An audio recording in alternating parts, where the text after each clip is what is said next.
Some viewers may find the following video disturbing. Viewer discretion is advised.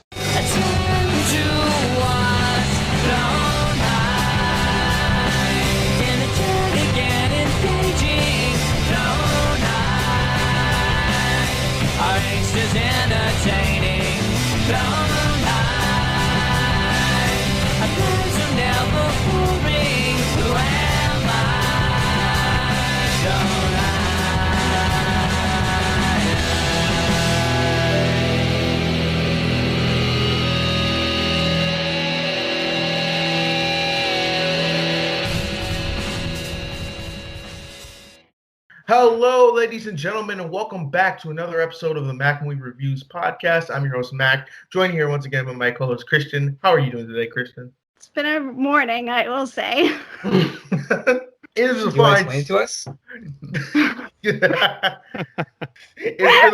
It's been a fine month in February, so we figured why not end it with one of the biggest collabs that we've been planning since like early December. We have October. October. Yeah. Oh wow. Jeez, wow, my time track. Can I go back like talking? Yeah. But we have a special guest here. They are a duo, the dynamic duo over here. From the Effin' Nerds podcast, we have Nick and Martin. Welcome to the show. What's up, guys?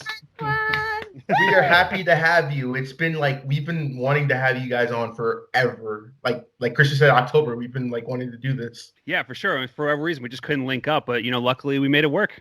Yeah, it was a process in the making, and I've been a fan of Nick and Martin for a while now, and I discovered you guys when I was like really starting to review more movies on my Instagram. I was like, I like these guys, and you guys are just some fun dudes talking about movies, and I enjoy your show. So I was like, we got to have them on. Mm-hmm. Thank you so much. We really appreciate that. Yeah, absolutely. Thank you. So for the folks at home who may not be familiar with you guys want to introduce who you are? Sure, Martin. You want to take this one? Yeah, absolutely. Why not?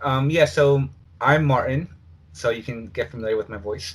And so Nick and I have known each other for a while now. We've been really close friends, and we've talked about making a movie podcast for the past couple of years. Exactly almost about a year ago, last February, we finally launched it, and we essentially just discuss movie news. So any sort of news any big news that comes out of Hollywood, whether it's casting, new film in production, new director, new script, anything like that, we discuss it. We also discuss things in film, whether like the season 3 of The Boys has just started production, so something like that. Yeah. And we also review films, and we do these things called Effin' discussion from our collection. So we have over 300 Blu-rays / steelbooks. Damn. And every now and every now and then we pick one from the wall and we play it and we discuss it. And the last one that we did was Spider-Man 3, which was a blast. Yeah. So definitely check that out. One of Martin's all-time favorite movies. Spider-Man 3 One of my is a guilty pleasure of mine. Yeah. I think it's honestly for a lot of people probably one of the, especially for like us, superhero movie fans, it's definitely I'm confident saying that it's up there for a lot of people. It's like one of their favorite guilty pleasures for sure. It is. It's like I was actually one time I had my uncle over, and out of all the movies we decided to pick out, he wanted to watch Spider-Man 3, and I was showing him like all these like Oscar-nominated movies that we could watch, and I was like, all right, he's into Spider-Man 3, let's just watch it because it's just so good. It's a blast. It's so much fun. Very quotable too. Oh yeah. Yes, exactly. Oh yeah. Very influential. Emo Peter has become a thing so many years later. Is life. Yeah, it absolutely is. But yeah, like for a movie that's not the best, it's just so much fun to watch. It is. Now dig on this. Yeah. But yeah. For people who are going to swing by your guys' podcast after the show, what podcast or discussion would you suggest first-time listeners check out? We've been in a bit of a flux in the past maybe 2-3 months. We've kind of been. We've been trying to do some I don't want to things. I don't want to say hiatus, but I want to say since the last 2 or 3 months, we haven't really put out like that many episodes. We've been kind of recollecting ourselves, trying to figure out how we want to move forward.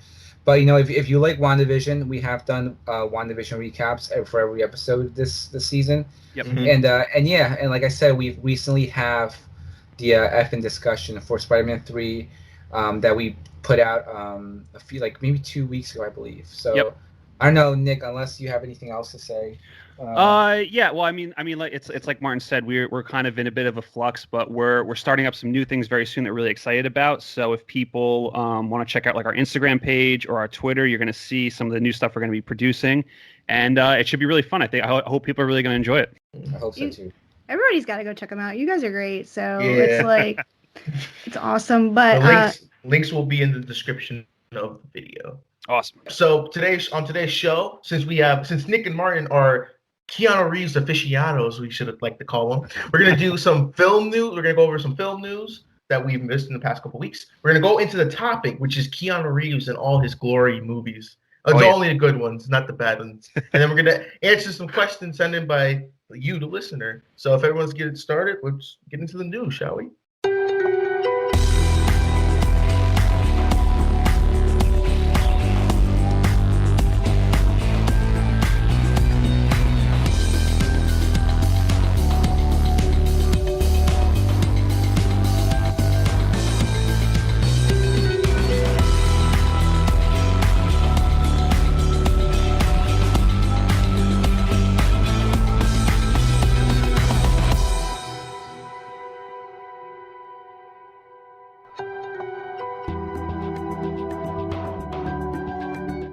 All right, so the news for this week, Kristin, you want to get us started with the news? yes, let's go with this news because I found this news to be like very interesting in regards to some recent casting news. Steven Soderbergh has announced his next project called Kimmy, and he's going to be having on the project Zoe Kravitz.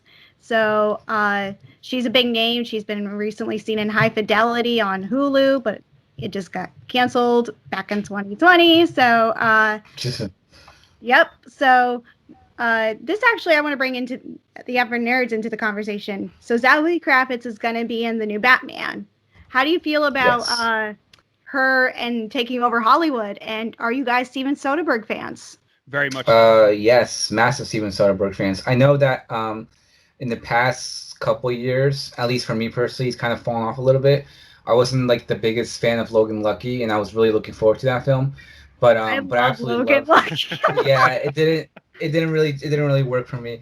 And I think I saw Magic Mike like once, and that was like it. I didn't really, not that it was a bad film, I just didn't really care to watch it ever again. And then the Laundromat, which I was really looking forward to, I just like. I thought the cast and the actor was incredible, but I just wasn't 100% invested into the film. And as far as Zoe Kravitz goes, I absolutely love Zoe Kravitz. I think she's incredible. She's already been dipping her toes. Like when you say Hollywood, I think Hollywood's become very sort of big budget superhero, like shadowed in the past couple of years. And when you think about like X-Men, Days of Future Past, Spider-Verse, she voiced MJ. She's obviously going to be in Batman. So yeah, she's kind of really taking over and putting her name out there, and good for her. And now I'll shut up and pass it over to Nick.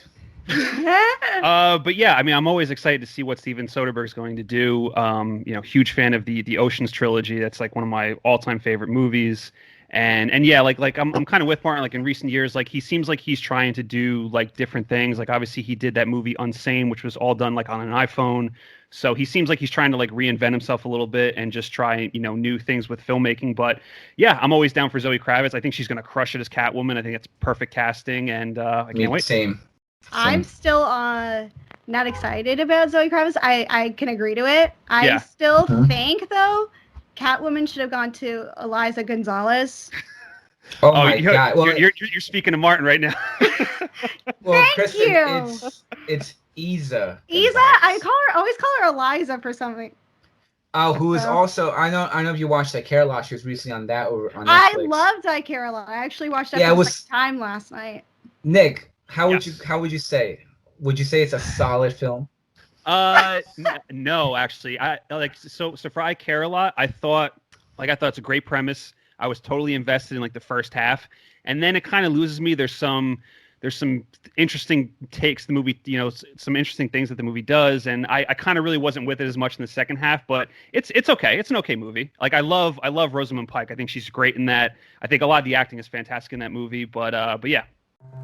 I'm never letting you go. Oh, you're in trouble now. I am a fucking lioness.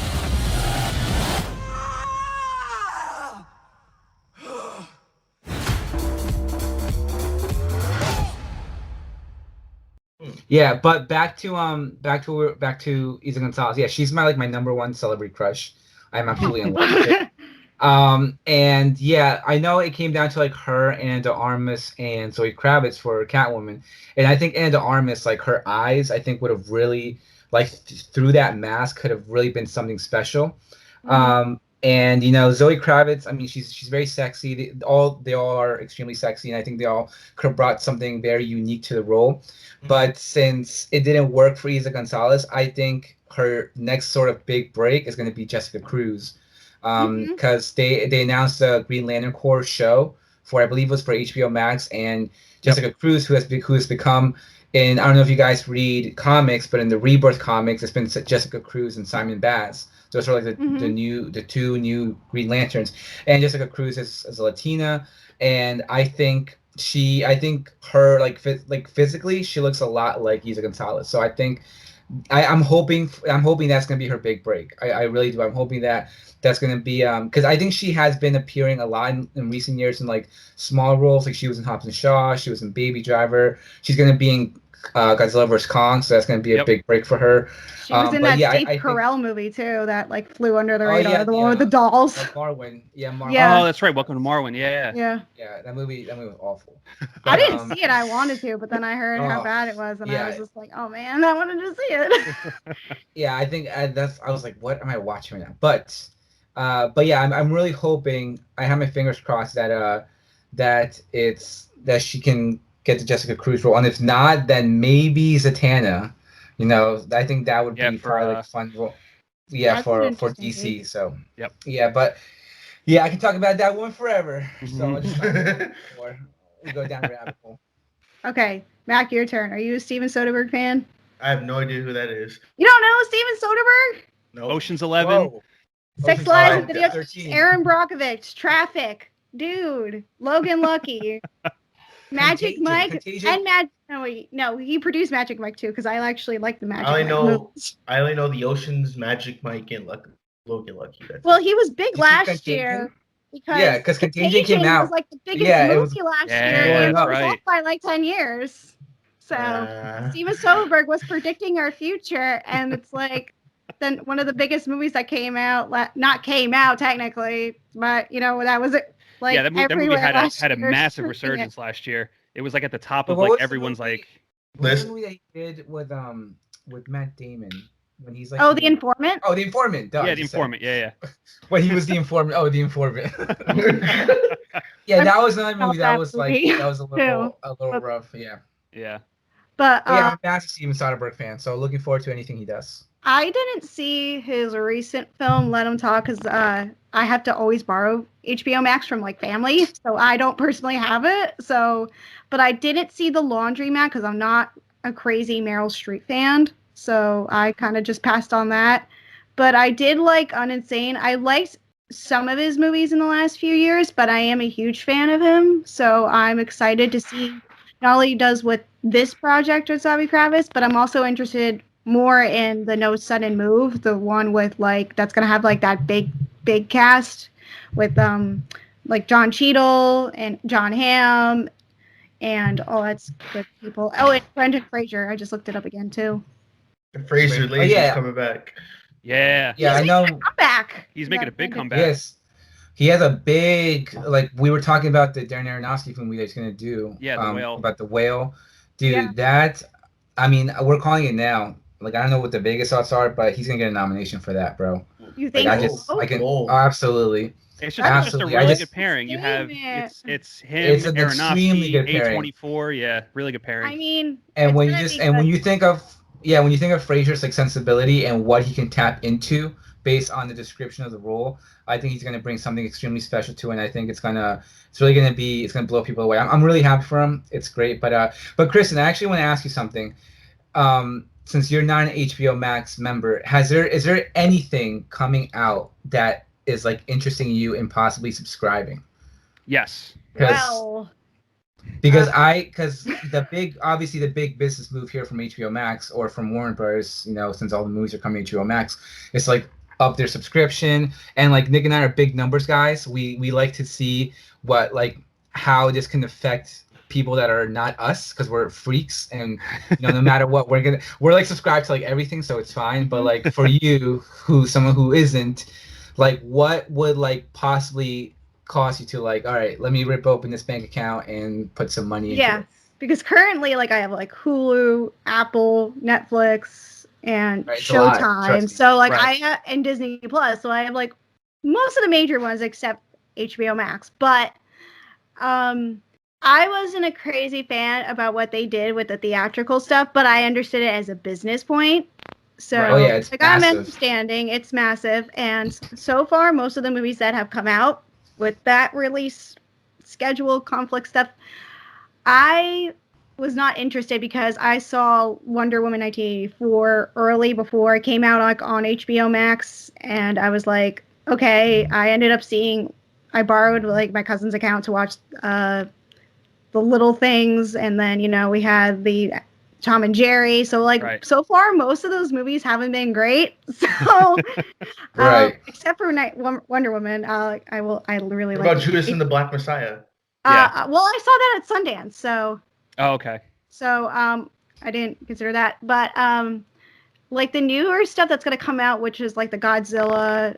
And we're getting into like the movie season now. Even some of the bigger Mortal movies. Kombat stuff. Like I know everybody's big on that at the moment. I'm just like, nah.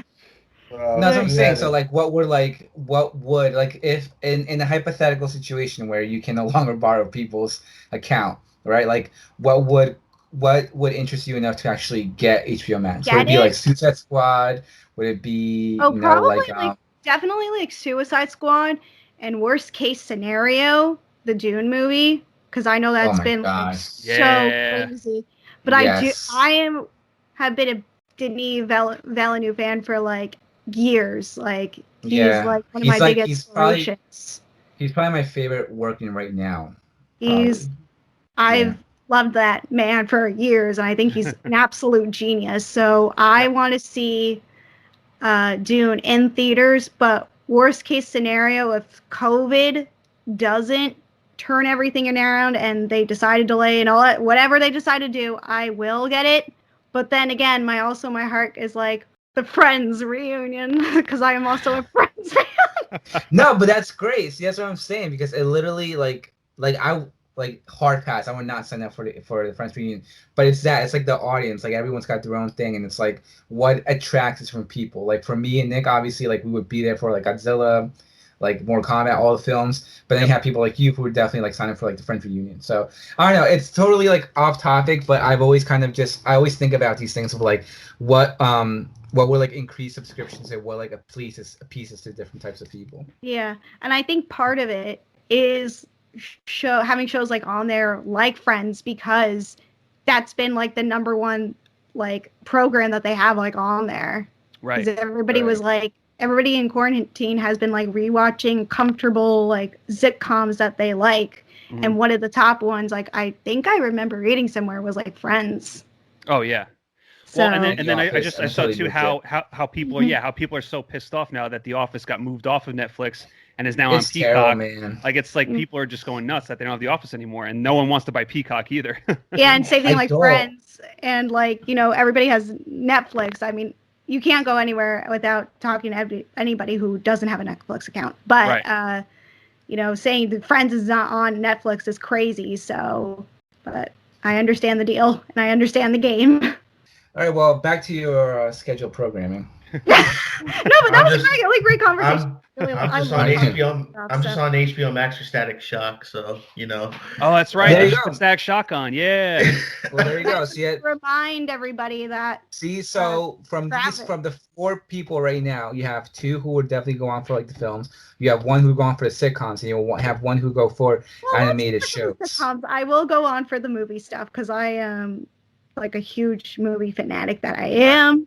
So I can watch the Marine with John Cena on there, so it's a win-win. Or at least that's classic. The Hugh Jackman film that's coming out there. I Yeah. forgot what it's called. I don't know. It's like reminiscence or something like that. I think it's something like Reminiscence, that. and it's from Lisa Joy is doing it. Oh, okay, yeah. Yeah, I'm really looking forward to that one because I'm a big Westworld fan. Yeah, I really liked the first season of Westworld because I did have HBO for a short period of time, and I really liked the first season. I'm not crazy about. I just didn't care about the last 2 seasons. I'm still on. Yeah. I'm still on board. That's good. It's still got an audience. It still has its fan base. That's fine. Yeah. But just to remind everybody, the Batman is scheduled to come out March 4, 2022. Can't wait. Oh God. Your turn, Derek. And moving now. So my news topic I got is: are any of you excited for the Uncharted movie?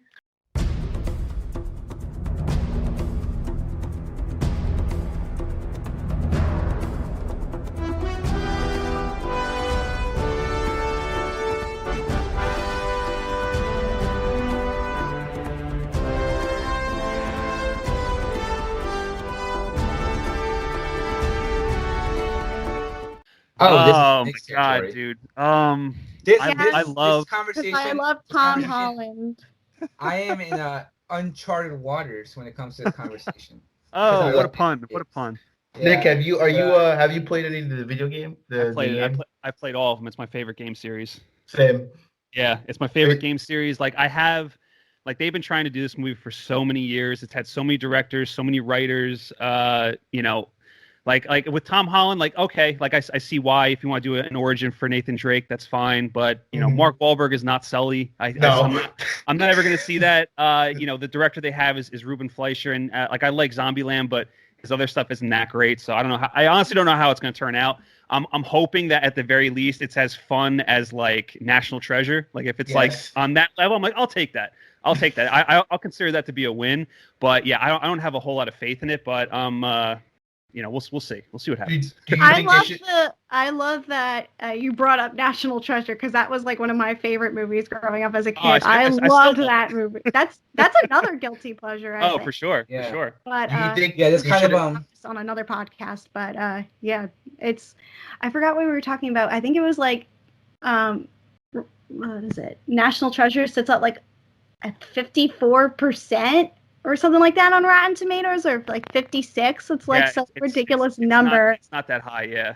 And I'm just like, and I have a feeling that's how Uncharted numbers is going to be like, because I feel like it's going to be very conflicted with it. Yeah. Because it is a video game movie, and we not too hot. Video game movies are. Do you think that they should have had Nathan Fillion be Nathan Drake like they did in the 2018 fan film? Well, I would say that I really like the 2018 fan film, and he definitely would be perfect if they were going to do like an adaptation of Uncharted 4, since that already has like an older Nathan Drake, so that would be pretty cool. But yeah, I feel like if Nathan Fillion was like younger, like now, and they were doing it would have been perfect. Like, so it's one of those things where it's also hard to, because Nate to me has such a certain look and like his sound, the voice actor's name is Nolan North. North. Yes, Nolan North. Nolan North has such a distinct voice for Nate, so it's like that's all I think of whenever I hear like him speak. So it was always going to be a difficult casting for Nathan Drake. So I'm hoping that at the very least Tom Holland could just have the same characteristics, and then again too, like Uncharted's known for its massive set pieces. So I think if you can give some thrilling action in the movie, like I think that's all you can hope for. But what the news was is that Tom Holland says he worries he made bad acting choices filming the Uncharted movie. I know, dude. I read that. So I'm a little like, oh, wait, what? Okay, there's something you guys need to know first before we move forward. I don't read stuff. like Nick is always like reading reviews, what people are saying. He's like whenever I see something, I'm like, oh Nick, do you hear about this? He goes like, yeah, bro, I heard about it like 2 days ago. So like, wait, what was this? What was this? What happened? He said he made bad acting choices. It was something. I mean, Mac, do you have the? I have the quote. Thing up? Oh yeah. Go ahead. I want to hear this quote. This is from Tom Holland. He says, as soon as you start worrying about, do I look good in this shot, acting becomes something other than playing a character. I think there are elements of my performance in Uncharted where I kind of fell under that spell of being, I want to look good now. I want this to be my cool moment. I had to play this very tough, very stoic guy, basically a Mark Wahlberg, or basically be Mark Wahlberg. My character is supposed to be an effing action hero in this moment. Look, I haven't seen this, so I don't know if I succeeded in that, but it was an important lesson learned because at times it was less about land a mark and go through the scene and more about land a mark, stand like this, and see my bulging biceps. It was a mistake, and it's something that I will probably never do again. So yeah, good confidence when your lead actor says he thinks his acting scrap in this upcoming video game movie. Oh, yeah. You're playing one of the most beloved PlayStation characters of all time. So Tom, you might be probably gonna be number one this summer, my man. I know it's man. Yeah, I'm still gonna watch it though because I love Tom Holland regardless. What do you think? Well, I'm going into this film with no expectations. My only sort of experience with this film is just seeing Nick's face turn different shades of red. Like my only experience with it. So I mean, I'm gonna go into this and hopefully it's something special. But yeah, I mean, when you just look at the sort of trouble production that it's been in production for so long. It's lost directors. It's lost, I believe they wrote the script a couple times. So I feel like I feel like they went to kind of a safe route with Tom Holland because he's so big right now. Mm-hmm. And it doesn't really have the best sort of enthusiasm leading up to its release, especially with this statement now. But we'll see, man. Hopefully it's because I know there's a lot of fans out there, and hopefully it can do some justice to those. Because I'm like a massive Mortal Kombat fan. I absolutely love like the mythology, all that stuff. So like I'm extremely excited for that movie because I do think it looks great. So I would hope that Nick would have the same. I want to root for him. I'm hoping that Nick goes in there, being a massive fan, and just really enjoys it. Like I want to be like happy for him enjoying this game that he loves so much. So that's kind of what I'm rooting for. I'm rooting for like the fans to get a good film, and then just me, the general audience, like same. Just hopefully it's good, and hopefully the fans get something from it too. For sure. We're riding on this a lot. Question for you guys. Did you seen Monster Hunter? And for that question, and then another thing is, how do you feel about the latest series coming to HBO Max, the Last of Us series? Because that's like massive right now. There's a world beyond your own.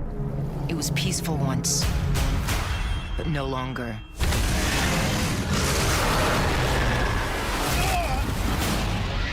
To kill a monster, you need a monster. We fight and we survive. Hey, ugly! I got you.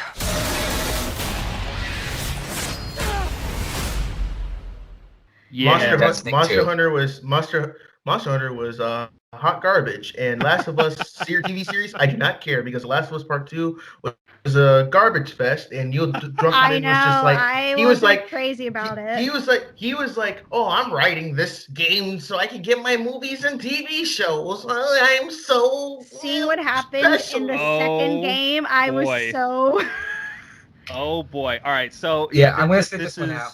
All right, so this is tough. So obviously, like the first Last of Us game is a masterpiece of a video game. It's really great. Mm-hmm. Last of Us 2 obviously makes that insane story choice in like the first like 10 minutes, which is wild. But I still played it, and I still do enjoy the game. But it almost feels like my opinions on it are like this feels like the last game in the series, not the second game. Like I feel like we should have been building up to this moment because obviously there's about like a 4-year gap. So it's like if there was like a Last of Us Part 2 that focused on, more Joel and Ellie, and then we get to this game, I'd be like a more like accepting of it. But from a technical level, I think the game is fantastic. I think all the people that worked on it did such an amazing job, and I did enjoy playing it. I do eventually want to go through Last of Us 2 again, but for the series, I really do like the casting. You know, I don't know how they're going to rework the story. I don't think we're going to get to Last of Us Part 2 in that TV show till much later on. I feel like they're going to really focus on Joel and Ellie throughout that whole thing. Love Pedro Pascal. You know, at first I was thinking about the casting choice. I was like, how is he going to do it? But I thought about Joel. I thought about, you know, his characteristics, and I think Pedro Pascal can do a really good job in that role. So we'll see. We'll see. Yeah. I think it's going to be an interesting series, and I like the character choice of him because I was thinking about it because I was like, he would have been a good choice, or I think Diego Luna would have been a really good choice, but it'll be interesting. Well, he's busy with Andor right now. That's true. Filming Andor show. That's true. But he can go on right after that. He can just go from one planet to the next. Yeah, it's really crazy though, man, because like Last of Us Part 2 like I've never seen a video game pivot so hard away from what made the first game, what made the fans of the first game so like happy and wanting to play more of it. Like it's crazy to me. But like if you guys know anything about me, I love controversy when it comes to movies and TV and stuff. So I always gravitate towards like what makes people either love something so much or hate something so much. So yeah, Last of Us Part 2 is definitely that. Yeah. I'm over here sipping my teacup. Yeah. It was like funny to laugh at. Now it just got sad. Yeah. But also another note, speaking of Tom Holland and the Uncharted thing, I think how Chaos Walking plays out, it feels like it's going to be like similar territory as Uncharted. Yes. Well, that was the thing, because I feel like when Tom Holland splashed onto the scene, he had all these projects. He had that like war movie with Benedict Cumberbatch. He had he had Onward. He had Spies in Disguise with Will Smith. He had Chaos Walking. But a lot of the projects that he did were like kind of like either under the radar with like that war movie, or got like delayed with Chaos Walking. So everything kind of like even like despite the fact that he kind of blew up, his projects were kind of like scattered somewhat. And they also had a lot of trouble, like you said. Like Chaos Walking was like a complete mess. Like I think like Doug Liman, who is notorious for making movies without finished scripts and like going way over budget, like that happened with that. Like that movie was supposed to come out like 2 years ago. So really, I really don't think it's going to be that good. Yeah, they're really pushing it now because I think Chaos Walking would have been a really great movie. I think if we got it sooner of COVID, I think this would have been I think it would have been a good test for HBO Max to test something like that. You know, because like that to see how well it does. But because another thing was like they were just trying to capitalize off of Daisy Ridley from Star Wars and Tom Holland from Spider-Man, and like we said, it was supposed to come out a long time ago, but it just got pushed, and yeah, who knows? That's supposed to come out like next week, right? It comes out this Friday, actually. That's when we're talking. So wow. But yeah, it'll be interesting to watch. I actually want to watch it because of them. So, and I like Nick Jonas, so I'm a Joe Bro girl. That's why. Well, she's on that Netflix show Kingdom. It's an MMA show, which is really good. So. Oh yeah.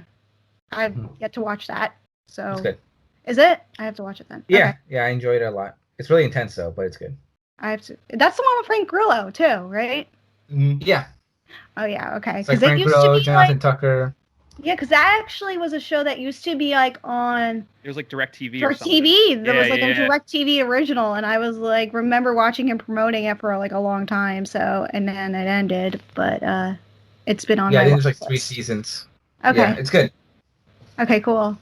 So we'll get into the next topic, and that is George Clooney and Julia Roberts will be starring in the film Ticket to Paradise, a new romantic comedy that will reunite the Ocean's 11 stars and a longtime friendship.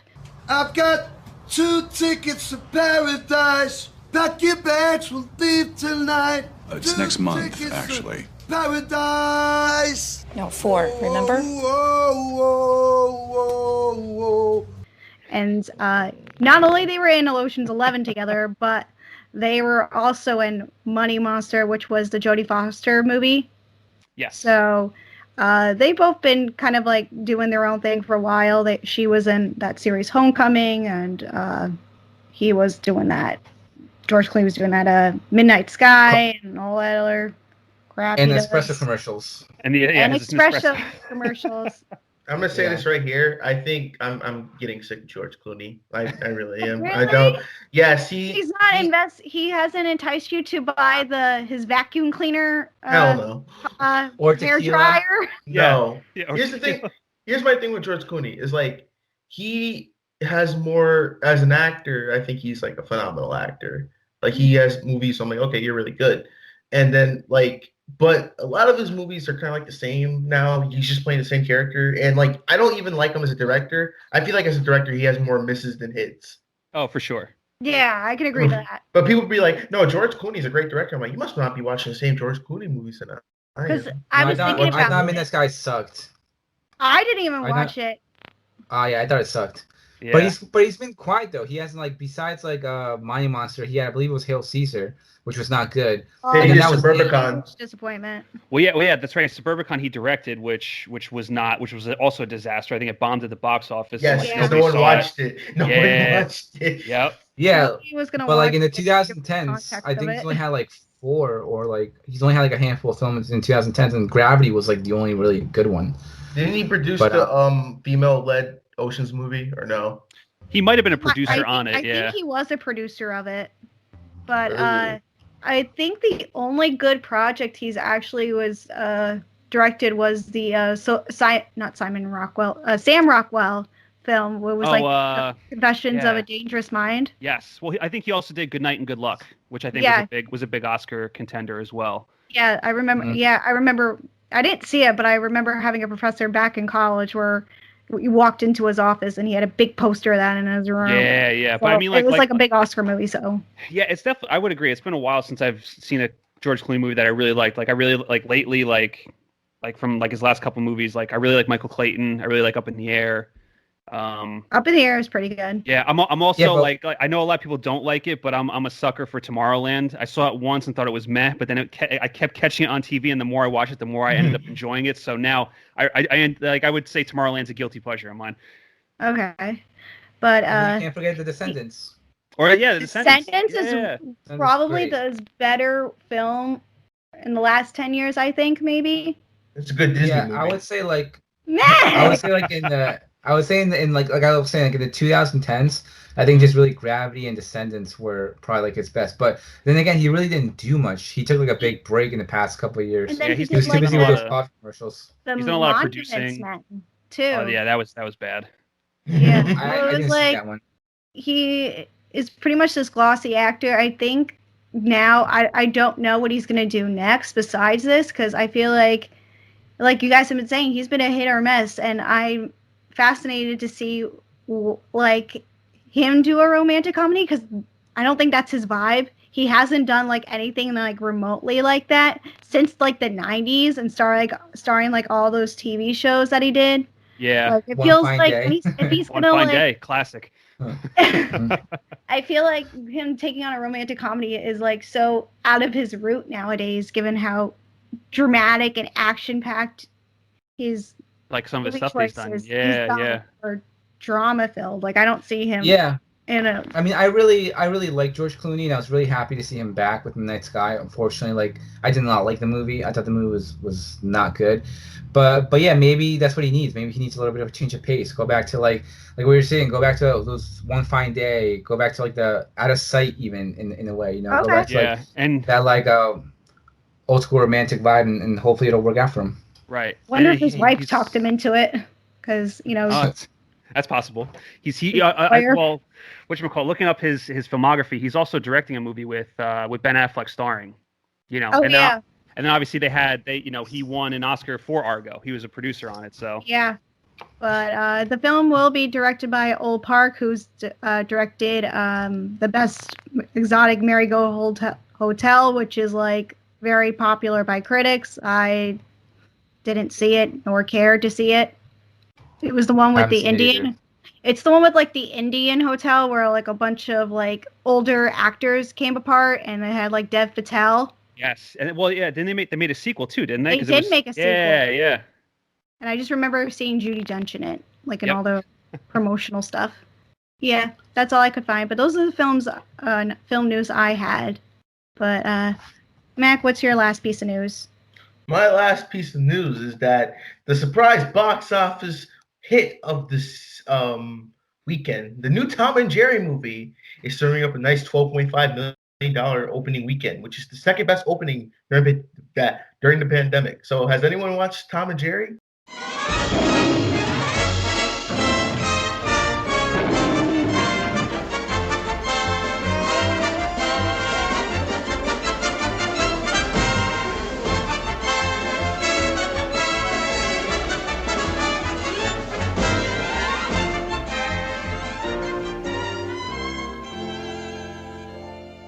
Nope. Nope. I have I'm not. the- No. I I'm have the only one in zero the interest. I'm the only one in the podcast that's watched Tom and Jerry, and it Yeah. was You it are was, a Tom and Jerry fan because I remember talking about this with you for the longest time. Yeah, and I cried because it was so sad. Because when you see Tom flossing from Fortnite, you can't unsee that. You really can't.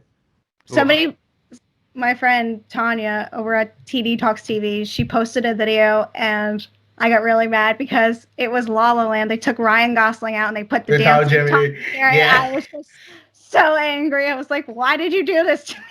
Yeah. Oh, so like, I'm guessing it's not good. it's like it's sad when you have a cartoon, you have a movie based on famous cartoon characters and not even the main focus on the movie. It's Yeah, about what? I can It's see that being a about- problem. the movie literally is just like, hey, we have a wedding going on and we have to get Chloe with Grace Moretz all the screen time because she's the main star, and Tom and Jerry are just a side nuisance. They have a big part, and it's just like, that's like, you can't have a Tom. It's literally Looney Tunes back in action, but with Tom and Jerry. That's how Okay. I feel like it wasn't going to be a great film to begin with, knowing they got Tim Story on board. Oh yeah, Shaft. And Why you don't Fantastic- like Ride Fantastic Along? Four-Films? Hey, I don't like Ride Along. Fantastic Four. You don't like Ride Along No. with Kevin Hart and Ice Cube? Well, I was No. say, I feel like the only like really solid movie Tim Story's done is Barbershop. That and like Think Like a Man. I think that one's just decent. Oh, he did that too. Okay. Think Yeah. Like a Man was garbage, in my opinion. I didn't think it was that Wait, bad. but- It's like a TV movie though. It was like, okay. But he No, it did was the Shaft like reboot, right? Yeah. Yeah, it was bad. Yeah, it which- was really Oh, it was bad. That Yeah. was Oh, also box I actually enjoyed the Shaft Yeah. reboot. I thought it was surprisingly good. I actually somewhat enjoyed that film. I didn't like it because it was like, I think that came out like right after John Singleton passed away, and I was like angry because I'm like, this is really, really bad. Like, this is not a good. Yeah. This is not a like the I'd rather watch the 2001 one again, and that one was good. So this news says a lot though. It says like family movies can have a comeback, especially at the box office. So Yeah, Well, no, and that's the big thing because I think everyone just wants to get out. Either that or they're just sending their kids out of the house. Like, Probably Yeah. that. you take them to go see a It- movie, it- so it I could can be like that too, enjoy some yeah. sanity. everybody's yeah. getting their vaccine shots, which is good. And they're like, okay, let's see a movie. So Yeah. And I was looking at the times for like at my local theater, and it said like most of the showings of Tom and Jerry, because I was just curious. Most of the times they said they were sold out, so that's wow. I guess a good thing. So Mhm. Well, you know they The are family getting out. Yeah. they which are makes a me pop. happy to see though. But They are popular property, at least people know who they are, so people just want to see. It could be that, or they don't have HBO Max. No, that's 100% true. It's the familiarity and it's the brand. The Tom and Jerry is a brand. You know, so like you walk into a movie theater and you look up at the marquee and you see Tom and Jerry, you're almost going to be drawn to that because everyone knows who Tom and Mhm. Jerry are. Everyone's Exactly. gonna know that property. So yeah, they've definitely become a brand after all these years, and it's like that. Like the people are trying to get their vaccines, theaters are starting to open back up. Everyone wants to get out of the house, especially with their kids. So yeah, I didn't know that was the I didn't look at the box office. I didn't know it made that much money. So that's great. That's a good sign for things moving forward. Hopefully. it gave Oh, no, also a sir. sign for Regal to open back up too. 'Cause Well, they're Regal opening- is- They're Something. opening next month. Oh, they yeah. are. Oh, Yeah. cool. Very cool. Well, So- Regal Well, I'm- sucks. Yeah, I'm AMC baby. AMC all the way. AMC all the way. Light. I'm AMC Cinemark ride or Are you die. Cinemark? Wow. because that's the only theater near me. Is it really? Yeah, that's just my default. That's my hometown team. I gotta give them at least something, and they got Yeah. nicer I cars. feel you. But yeah, And then that's also, well, I would say that's awesome though. I didn't know that Tom and Jerry made that much like this weekend. Which I mean, like it's like you said, like with the vaccine really starting to, get distributed. I honestly think in the second half of the year we're going to see a huge box office boom because if people can get out, I feel like the theaters are just going to get. I think they're going to be packed again. I really do. I think people want to go to the movies and see some stuff. So I don't think, and it's just anything at this point. People will just be like, I just want to watch something other than sit at home. You know, people just want to get out. So yeah, definitely. But speaking of which, this also kind of ties into to everything because now, whatchamacallit, A Quiet Place 2 is going to debut 45 days after theatrical release now on Paramount Plus. Yep. So I find that to be very interesting. So let's see. Well, that's what we were talking about before. We're gonna have to see. That's when you look at the numbers, see if the subscriptions boost up, and then you see pretty much how many times it was viewed at home than it was in the theaters. And that's a whole kind of business situation that is yet to be seen. It's so interesting. It's like a whole game to me. I find it so fascinating. Yeah, for sure. Yeah, it's really crazy. It really is. But the most important movie to come out on Paramount Plus, the new SpongeBob movie. Let's see how that does. It brings people back. Well, it came out last year technically, and a couple of other territories. Yeah, I think it came out in Canada last year. It did. Yeah. Yeah. But now Americans can see. And also, it brings into our topic of Keanu, because Keanu was in it. That's right. Yes, he is in it. He plays a tumbleweed. Yeah. I didn't watch it yet. So no, that's what I'm saying. I feel like I've seen that image of Keanu as a tumbleweed for like the past 3 years. Yeah. Honestly. It's like a recurring meme. Yeah, I'm like, this movie has not come out yet, right? But I've seen his image forever because like obviously because about a couple years ago when like the Keanu songs, when he was really booming, he was on everything, like, you know, they put Keanu in a SpongeBob movie, and since he was like the hype, it was like all over the place. Yeah. So I've been seeing it like nonstop for the past couple of years. I'm like, this movie hasn't even come out yet. Like, what the hell? I feel like it was supposed to premiere at the not Toronto, Tribeca Film Festival, or they were supposed to have like some kind of special screening for it. Oh wow! Like almost a year ago. But that's it for the news. If you have, like people, I always say, you have any news, you can leave down in the comments below what you may have missed. So, are you guys ready to get into speaking of the Keanu songs? You guys ready to get into the topic? Yes. Hell yeah! All right, let's do it. Let's get into the topic. Wake the fuck up, samurai. We have a city to burn.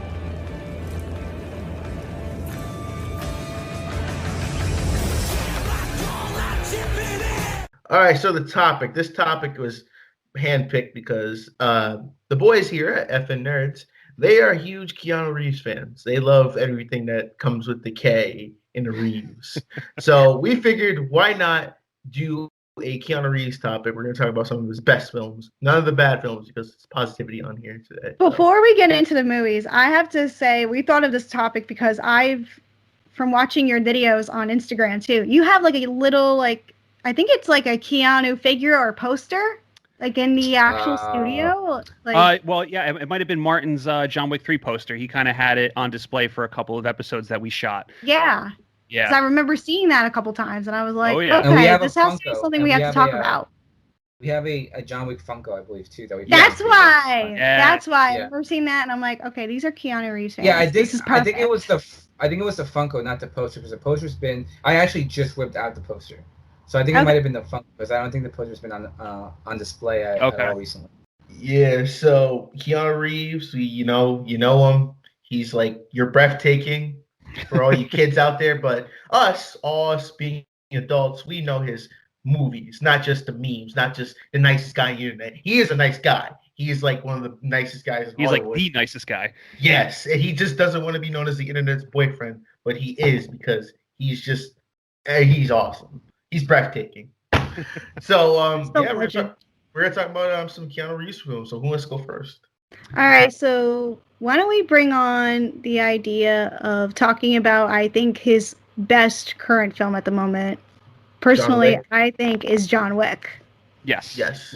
So out of all his films, or like in the past 10 years? It can be like anything, like his best film of like all time. What is your favorite? Let's start with that. Yeah. Oh man, I'm trying to think. For me, I would probably say Point Break. For me, to be honest. Wow. Really? True. Okay, go. Why? Well, I mean, for Nick and I are big heist film enthusiasts, so to speak. We love heist films, and we constantly talk about that whole notion of like they don't make movies like this anymore. It's like Yeah. like Remember that the attempted throwback. remake it, though? The Point Break. They did, but Oh, it was yeah, terrible. it was joint trash. or- It was so bad. Yeah. So bad.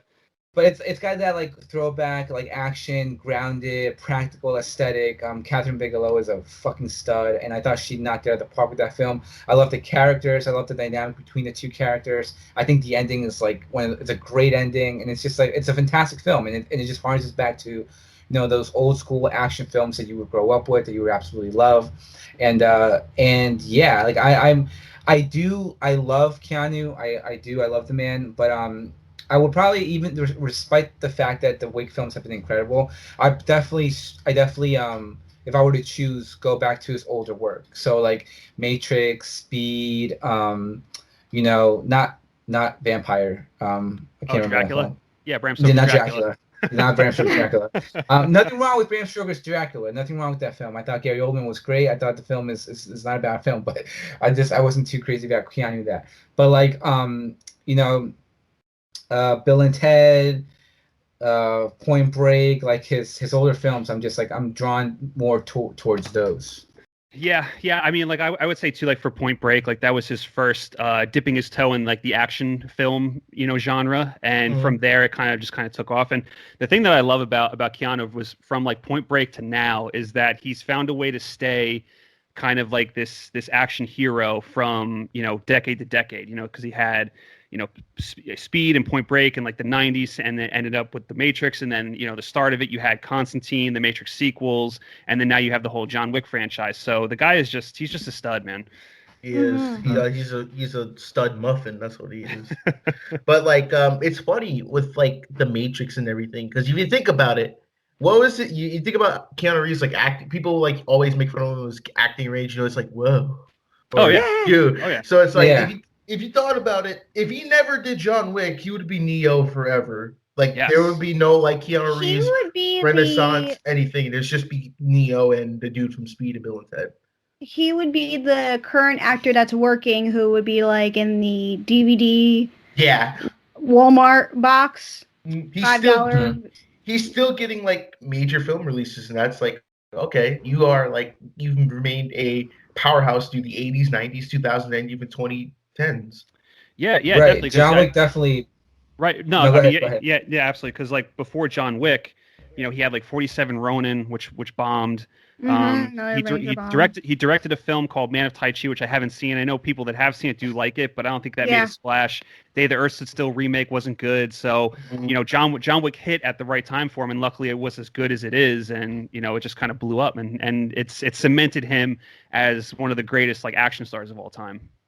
Yeah, he's definitely like an action star that's a staple in pop culture history, and I totally can agree his best work is in the 90s, because I'm thinking about it as I'm sitting here, because I love Point Break, which is a great film. I love the first Matrix. I actually really like.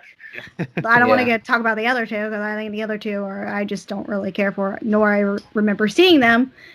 And then Bill and Ted is just a comedy like duo that's just absolutely hilarious. And then, you know, we had Speed, and Speed is just another popcorn action film that's awesome. So. Oh yeah. And then I thought about the 2000s, and I was like, okay, he hasn't really had anything in the 2000s that stood out, except for most of the stuff in the 90s. Well, yeah, Replacements, and then The Lake House. The Lake House, which I love. He also did Hardball, which I know a lot of people are fans of that film. Sweet November. Then Sweet November, which is like a nice rom-com. Then like Nick said, Constantine. Yep. So A Scanner Darkly. I watched Keanu Reeves last night, like very, very late when we were talking about all this, and I just thought it was okay, because I was like really wanting to talk about it a lot, and I didn't realize that Shia LaBeouf was in it. For Constantine, yeah. And I was like, I was digging most of the film, and I'm saying to myself, why isn't Shia LaBeouf in this more? Because I felt like some of the story stuff didn't really work for me. Well, that's one of those films that kind of like created like sort of a cult following.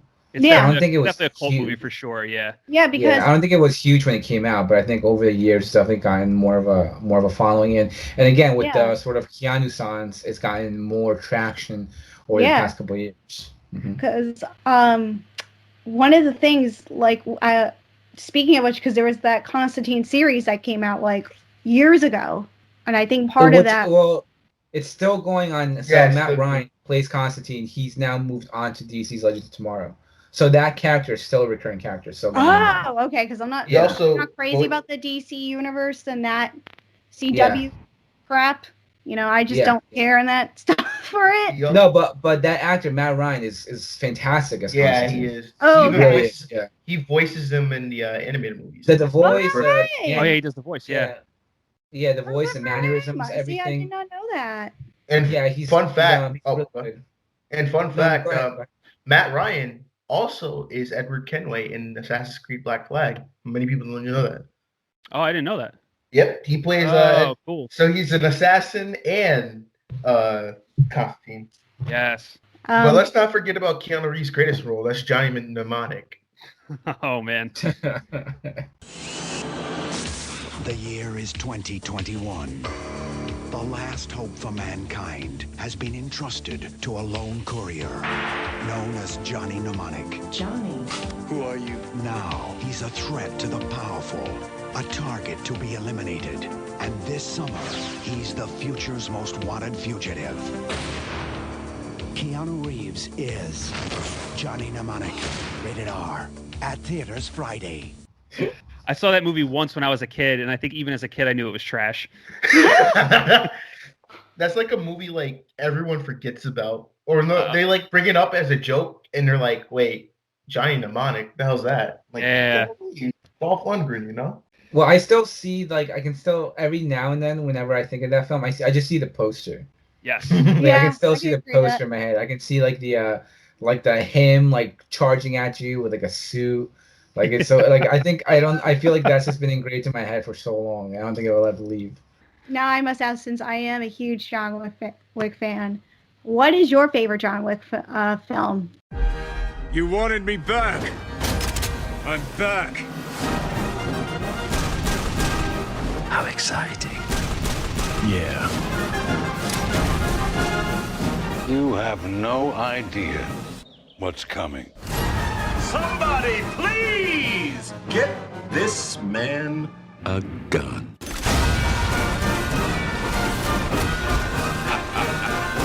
John Wick, Chapter 2, starts February 10th. Out of all the three. Boy. Oh man. Man, You too, Mac. Which one is your favorite? Because I will say my ranking. Who's gonna go first? I mean, I guess I'll go first. You guys go first. You guys are All right. first. Yeah, I'm backwards. I'm one. So my favorite. I'll go from the first one to the second one to the third one. No, and I'm not saying that they're all bad, but I feel like the John Wick franchise is one of those franchises that kind of slightly fell into that situation of like, oh, the sequel's gonna be bigger and better, so we're gonna dump more money into it. So it's kind of like bigger. And I feel like just it got like the third one was just so much more bigger that it did get a little bit ridiculous at certain points. But I still enjoy all of them very much. But I think that first one just has that straight up like grounded, low budget, very independent, very like it has like you can tell when those films have that certain like I want to say almost like I don't want to say desperate, but like that necessity to be a good film because they don't have money. You can definitely feel that in the first one, and in the second one, you can then start to tell that they have a little bit more, I guess, insurance, so to speak, that they can do a little bit more stuff. And then the third one, they go crazy, like walk in the desert until you can't anymore, and then someone's gonna magically pop up. And it's just like what, you know. But I still enjoy the hell out of all of them. My family, like my entire family are big John Wick fans. Like I went to see the third one at the theaters with my brother and my mom, and we all loved it. But I would say out of all of them, I would probably say the third one has probably my favorite fight scene, and that is the knife fight in the beginning. Fight, yes. That's one of my favorite fights. The knife fight in the beginning is fantastic, and Nick and I always talk about like physics, like when you throw something or whenever someone's flying, like like when Superman's flying, you can tell that like the physics looks like he's really flying, because you can see the wind and everything. And I think at the end of that fight sequence, when he throws the axe at the dude's head, it's legit. Like the way the axe flies, like the distance the axe flies, like they definitely have like a fucking like physicist there, like measuring the angles and the torque and how it's gonna fly, because the way it like the angle and you see the axe coming at the dude and hits him in the head, it just felt so real. And I'm like, this is like right off the bat, I'm like, yes, like I'm so happy we're back. That's the best part about the John Wick series, is that that's actually legit. That like Keanu did go through all the training. Oh yeah. To He's like a become stunt man, honestly. become like the badass that he is. Because even Joe Rogan, he was looking at like they're watching clips from him. He's like, yeah, Keanu Reeves is legit. They're not like faking it. He's like actually like doing everything with like right. But in the first one, there was times where you can tell where it was sped up to make it look more cooler, so to speak. Like you can tell like the fight sequence are sped up a little bit, and like they were sped up a little bit in the editing room. And I think when the second and third one came around, I think they had a little bit more money, so he actually trained more, because I feel like the fight scenes aren't as sort of like they're still very stylized, but they're not like when you watch the fight sequences in the club from the first one.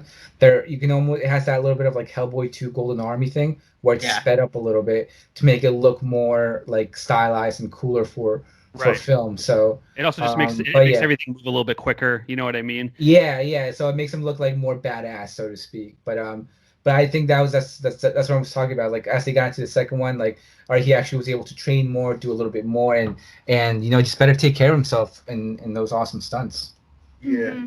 I think my my favorite John Wick film is the third one, and that's because I think the third one, the director Chad Stahelski, if that's his name, correct? Chad Stahelski. Yes, Stahelski. Yeah. I feel like he went into this film. He's like, you know what? I want to respect the action movie genre, and he got actors from the Raid movies to be in John Wick 3. I'm like, yes, that like this is what we want. And I thought it was some of the best action scenes, like especially when he was fighting the main villain in the mirror room, like the glass like mirrors near the end. And I thought, like, man, this is just awesome. They were respecting the craft of all the action movies, and it's perfect. Oh yeah. Well, bro, that's what I'm saying. You can't afford those guys in the first film, right? No. So you gotta speed it up. So then the third one, then you can afford those guys. And yeah, I'm with you. I absolutely love. I love martial arts films. I am absolutely obsessed with martial arts films. I love stunts. I'm very picky when it comes to stunts. Like I don't like it when stuff just doesn't look genuine or organic or fluid. And those Raid films, man, like they're on another level. So the fact that they were able to get those guys in here, it did. Like I remember there was the one sequence where he kept getting kicked into the glass. Yeah, it was like a little. It was a little again. Yeah, over, and it was a little repetitive. But I'm like, hey, we have these guys. Let's just do it. Right. Like, why not? Like, let's go crazy. So, but yeah, with you, those guys are incredible. Yes, it's just John Wick Chapter 3, and then I like the scene when he met up with Halle Berry and they had like the whole. It felt like it kind of felt like a semi one take scene with the dogs and the. That's one of my other favorite scenes. I remember my jaw just dropping in that scene, like oh my god, because I remember seeing the movie in theaters, and it was the only John Wick movie I've seen in theaters. I had to rent the other two. I was like, yes, Halle, you're back, sort of. Thank God. Yeah, she was great in the third one. Yeah, she was really good. But yeah, I would say I'm kind of with you. I'm with you, Martin. That's John Wick 1, 2, and 3 for my rankings, but I think 3 has the best action. But with 1, it's like it just has that charm of being like lower budget and them just kind of doing what they can within their constraints to make the movie as best they possibly can. But like, I think the ending for John Wick's a little weak, so I feel like John Wick 2 is a little bit more complete as a movie. But they're all great, man. I love all of them. Okay. For me, I would have to say the John Wick first film, because I would go just as crazy, getting revenge if somebody attacked my dog and killed my dog. Oh my God. You're preaching the choir.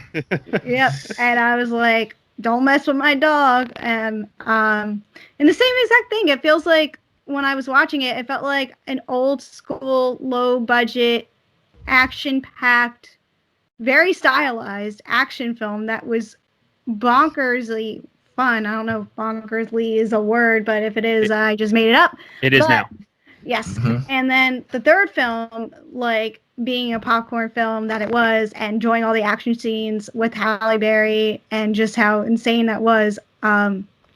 That the third one is my favorite, and then the second one, because I don't think the second one really did. I like what you guys said, how the ending of the second one is kind of complete. I wasn't just thought it was just okay, but it's still a really great film with great action. But I just thought I would rather go watch the first film again. So, but I like the third film a little bit more than the sequel. So. Yeah, Gotcha. I think the third film is a good sort of continuation to the second one, because I think the second one, the third one is really just pretty much picking up from the fact that John broke the rules. Yes. Right, in order to break the rules, he had to kill someone on company grounds, and then it's like, all right, who's gonna be the someone that he's gonna kill? Yeah. So then, like, the writing in that sense is kind of felt, and I don't want to say forced, but just kind of felt like, all right, we have to do this to do this. So then it wasn't properly. I want to say that being like probably fleshed out, but I think when you look at 2 and 3 as a whole, I think it works probably a lot better. Okay, I can understand Right, that. as the continuation. Also, I have to shout out Ian McShane as Winston, who's probably my favorite, my favorite second character in the John Wick franchise. I was about to say that. Love Winston. The cast in general, like the cast who have been throughout, like Lawrence Fishburne and Ian McShane. Yep. There's Lance Reddick, who plays the receptionist at the hotel. He's like great. He's so good. He's like one of my favorite. They gave him a little bit of shine in the third one. They do get some shine in the third one. Yeah. Yeah, but great cast and just great films, man. They really are. They're a lot of fun. Yeah, honestly. And even Keanu. Oh, go ahead, Kristin. Right. I was going to say, so you guys are probably also really excited and on board for the next 2 films that are going to be coming out. For sure. So, and it was big controversy over the summer that they were going to be shooting back to back. However, they didn't do that anymore because now they are, production for that has about to begin, I think, soon. Yeah, well, and I think too because of Keanu's, with the whole COVID thing and Keanu having to finish filming Matrix 4. Yep. With the reshoots. Right, with the reshoots, so they couldn't do it back to back. I mean, which is fine. Like it's like as long as they have a proper story, and like I don't know if I guess 5 might be the official ending of the franchise. It has to be. It has to be, right? Because I don't know how much longer they can go with this. Yeah. I think that the other film that's going to come out with about it, Ballerina, he'll have some ties to it. Right. Oh yeah. Right, which I'm all for. I'm all for like spin-offs. Like if they want to do a movie on Halle Berry's character, I think that'd be awesome. I would love that. Yeah, like there's a whole world to build with the Continental and this John Wick franchise. So I hope they really branch out and do more stuff. I just hope that we get the Atomic Blonde John Wick crossover in the 5th. That'd be amazing. Dude, don't tease me like that, bro. That would be incredible. I absolutely love Atomic Blonde. Yeah, I thought Atomic Blonde was great. I would love to see, I was just mentioning the Halle Berry standoff, because she's another actress who can kind of revived her career with the help of the John Wick films. Because, absolutely. She had a tough time in the, 2000s after she lost, not lost, but she won her Oscar, and then, she was in a lot of bombs. Right. a lot of bombs. Oh, yeah. So yeah, but she's also one that I feel like she definitely held her own in John Wick 3, and they showed that's why you guys were talking about the training videos. My favorite thing when a John Wick movie comes out is seeing Keanu just rip through those gun courses. But they showed Halle Berry doing it, and she's she's also crushing it. So I'm like, yeah, hell yeah, give me some with her. Yeah, I think those would be great. But fun fact, going back to the first film, I was doing some research earlier this week, and I found out that Keanu was got really sick filming the nightclub sequence in the first film. He said that he had a fever of 103, and he still kicked butt in that scene. So, maybe that's why I was fed up. Maybe. I actually didn't know that. That's crazy. So, fun fact. But let's talk about some misses that he's been in. What is your least favorite Keanu film? Replicas. Time since cardiac death? 7 hours, 15 minutes. Boot the mapping sequence. I'm on the verge of a breakthrough. I am this close. There was a crash.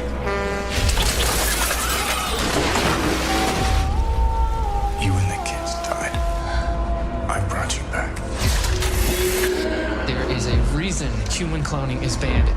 I'm dead. Ooh. Replicas. That was a film that we were all going to watch in honor of the podcast.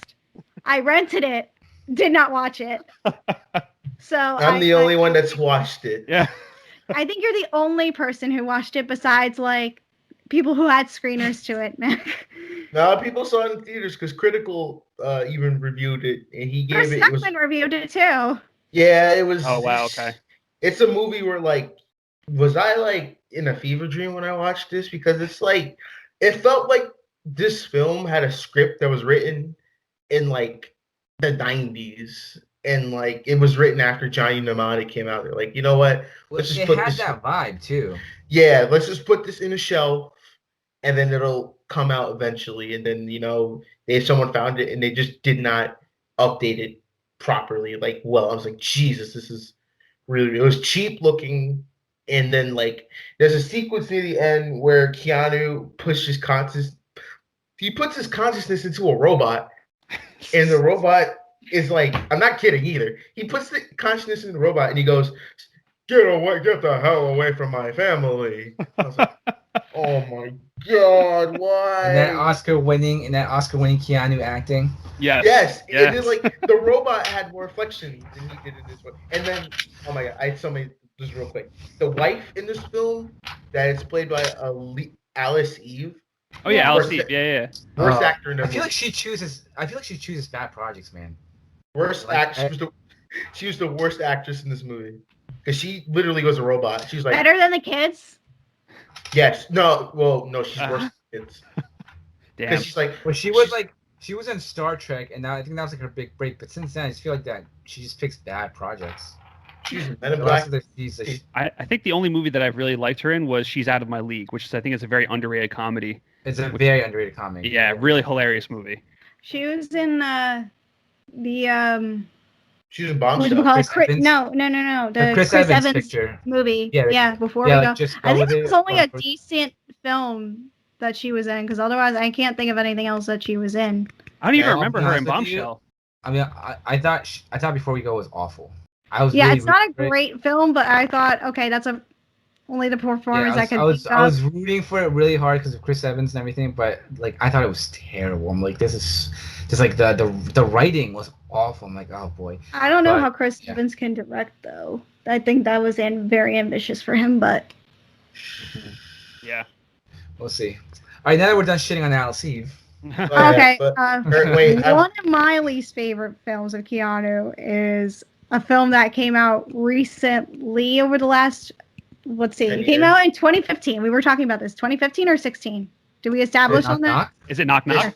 Yeah. 2015. 2015, Knock Knock. Yeah, 2015. I almost said 2016. He was I saw also this and it was a mess of a film.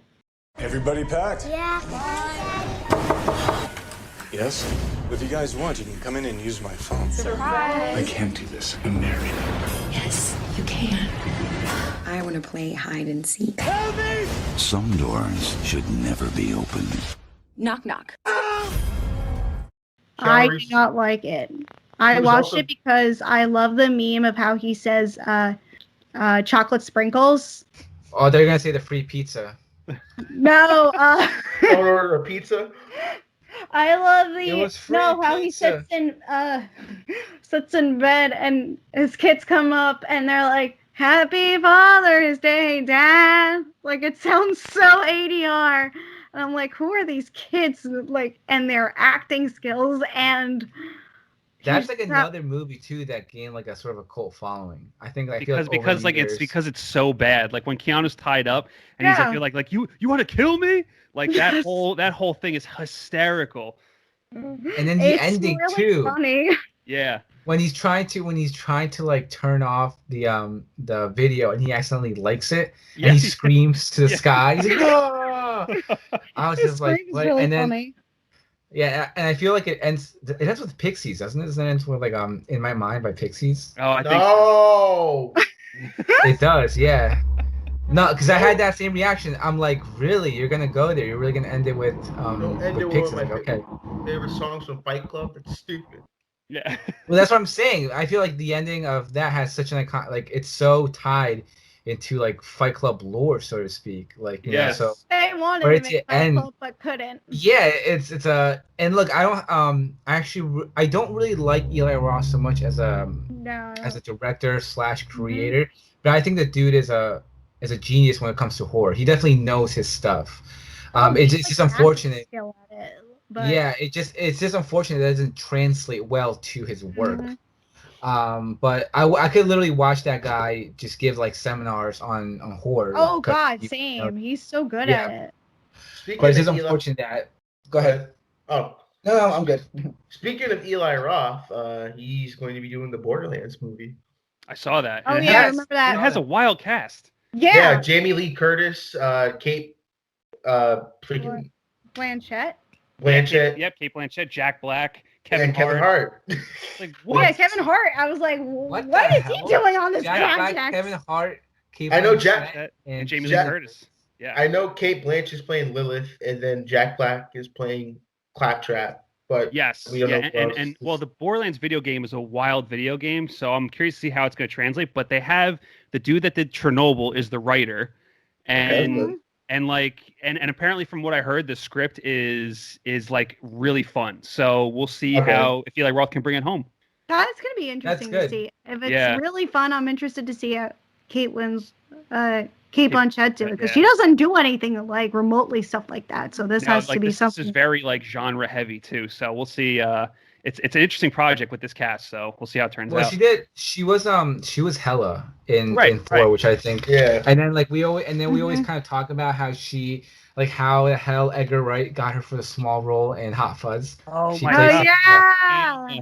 the girlfriend who broke up with him. So Yeah. and like I think she voiced what's his face's mom in How to Train Your Dragon. Oh yeah, she does that too. And so I feel like actors every now and then like to take a break and have fun. So I've never played the Borderlands games. Obviously, like I said, I don't really play video games. But that's a wild cast, and if you have the Chernobyl writer involved, then I think it's setting you up for success in a way, because then it's like, okay, just bring this home, because that guy did a great job in Chernobyl. Yeah. Yeah, I don't play the video games either. I just listen to whatever the people say and whatever my boyfriend agrees to. Or if I says it's good, then I'm like, okay, then I believe you. Do you have any other Keanu Reeves we should mention or give an honorable mention to? Cyberpunk 2077. Okay. Which I still haven't played yet because of all all the bugs. Well, I mean, I think we're forgetting one movie. We're forgetting to mention one movie the Keanu sans over the past couple of years. And that is Toy Story 4. Yes. I have a Duke Kaboom shirt. I should have worn Duke that. Kaboom in Toy Story 4 is so good. New from Maple Leaf Toys. There's a Canuck with all the luck. Now you can bring home Duke Kaboom. Who's the most spectacular daredevil Canada has ever seen? Are you kidding? It's a commercial. It's not real. I can't jump that far. Oh, yeah. Huh, yes. Huh? He's posing. I have a question. Well, actually, not just one. I have all of them. I have all the questions. Kaboom. Rated G. But he's the best part in that movie, honestly. Yeah, he's so much fun. But other than that, just like I was saying before, I know I was joking around, but I really do enjoy the Lake House. I thought that was like a fun little charming film. And then The Replacements, dude. Like I absolutely love The Replacements. I think that film was too, yeah. So much fun. Yeah. And one of those films that you just that you grew up with, that's just always a blast to watch, like every now and then. Oh, and then also too, Devil's Advocate with Al Pacino, who just screams the entire time. So yes, good. that was one of like his more kind of serious roles, kind of trying to show off those. He needs to do more of those because he doesn't do those a lot. Like, I think it's that. No, I'm good. Go ahead. Oh no, I was just gonna say, I think now he's just kind of more wanting to have fun. It feels like, so that's why he's kind of revisiting The Matrix and doing more John Wick movies. He just did Bill and Ted, and he also crushed it in his cameo in Always Be My Maybe. Like that was like a fantastic. That was the highlight of that movie. Bro. Okay, the thing is, I don't know if I'm ever gonna forget this, but I was watching Always Be My Baby, and I knew that he was going to be in that film. I knew, but I forgot about it while I was watching it. So when he came on screen, it was just such a surprise, and the way he came on screen with the sail song and everything, sail playing, yeah. dude, it was That's just so so funny. well done. And I was so like taken by that scene. I absolutely like love that scene, and like I thought, yeah, his little role in that film was so good. How they made him out to be like everyone talks about what a nice guy he is, and so they made him out to be a big asshole. And I just thought it was hilarious. And he can play a jerk too. It's great. Oh yeah, yeah. When he's like eating, crying, listening to like what is it like when I listen to the sounds that the animal makes or whatever. Something like that. But yeah, such a fun little role that he had in that film. Yeah, but did you guys see Bill and Ted? I don't remember if you saw the new I one. have not seen the new one yet.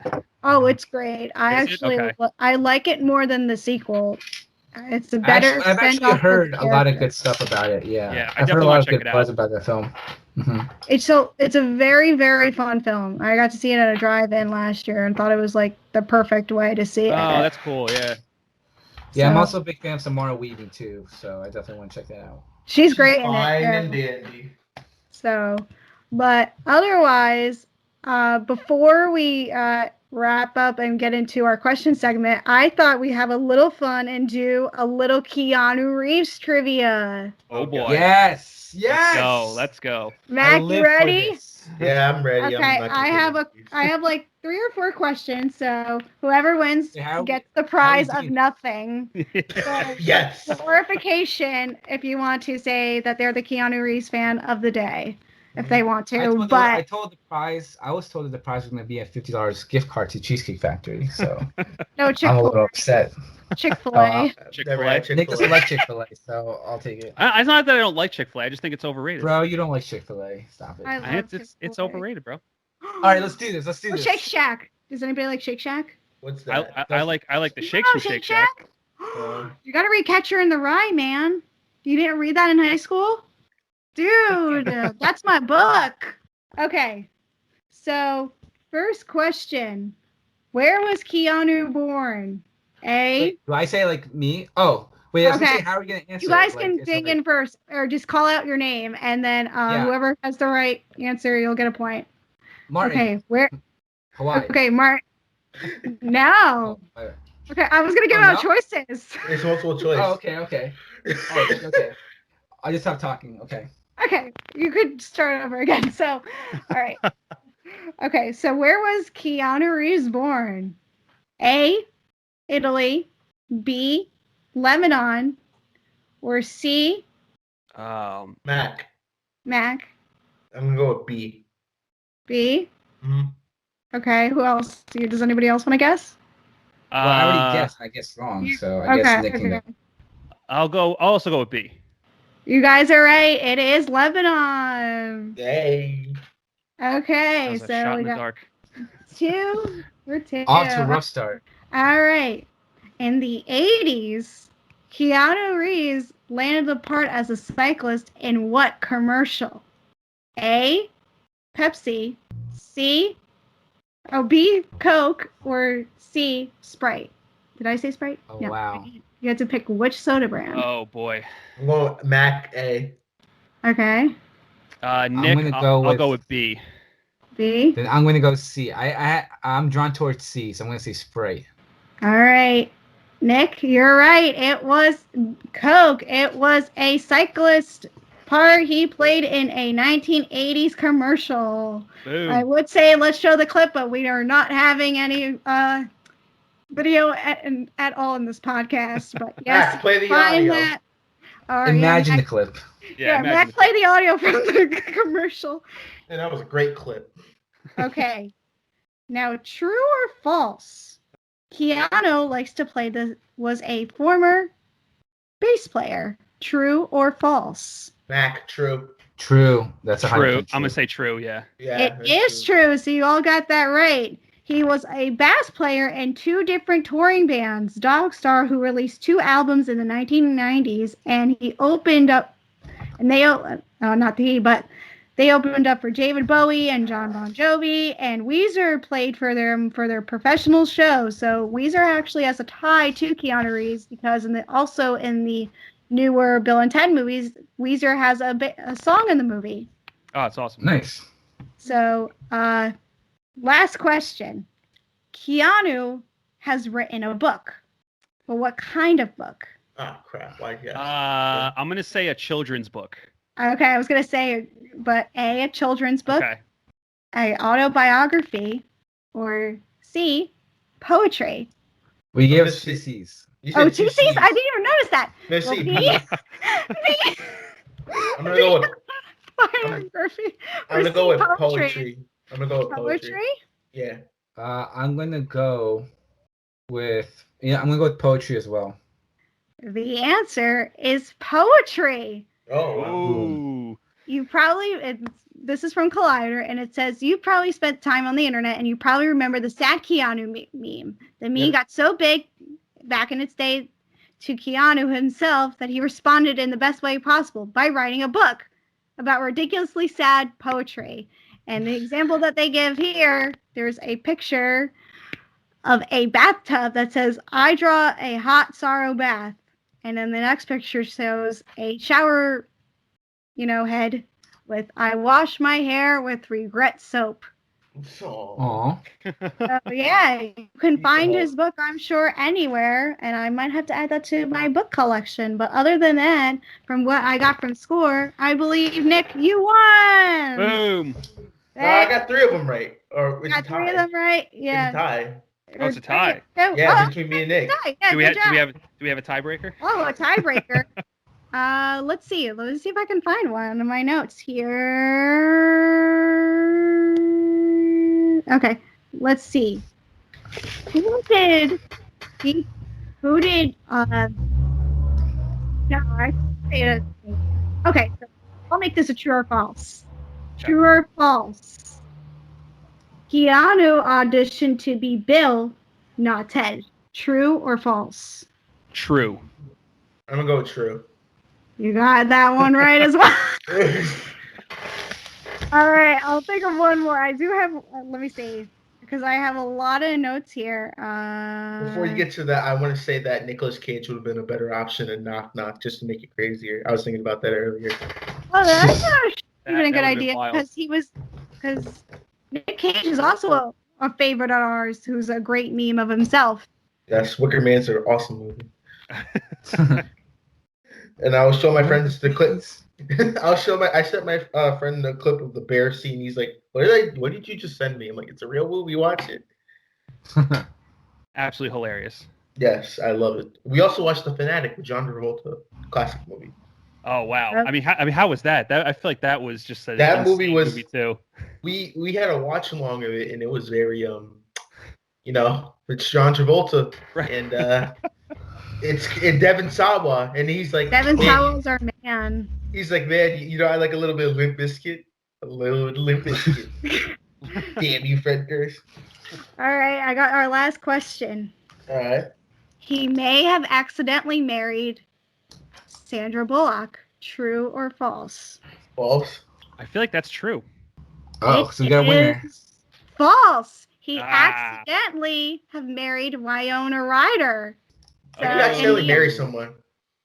Okay, here it is. Keanu Reeves was part of a huge ensemble cast of directors Francis Ford Coppola and Bram Stoker's Dracula. In the film, Jonathan Hawker, a lawyer who travels to Count Dracula's castle to help settle him some real estate problems. Dracula, Gary Oldman, becomes obsessed with Hawker's wife, Nina, played by Winona Ryder. Technically, and that word, admittedly, doing a lot of work here, Reeves and Ryder might have actually gone married during production. Coppola used a real priest to perform an actual marriage rites between Jonathan and Mina for the scene in the film. While the marriage would not in no way is legal binding, it is funny to think that the two actors are technically married while filming a vampire movie. Can I accidentally marry Charlize Theron, please? Could that happen?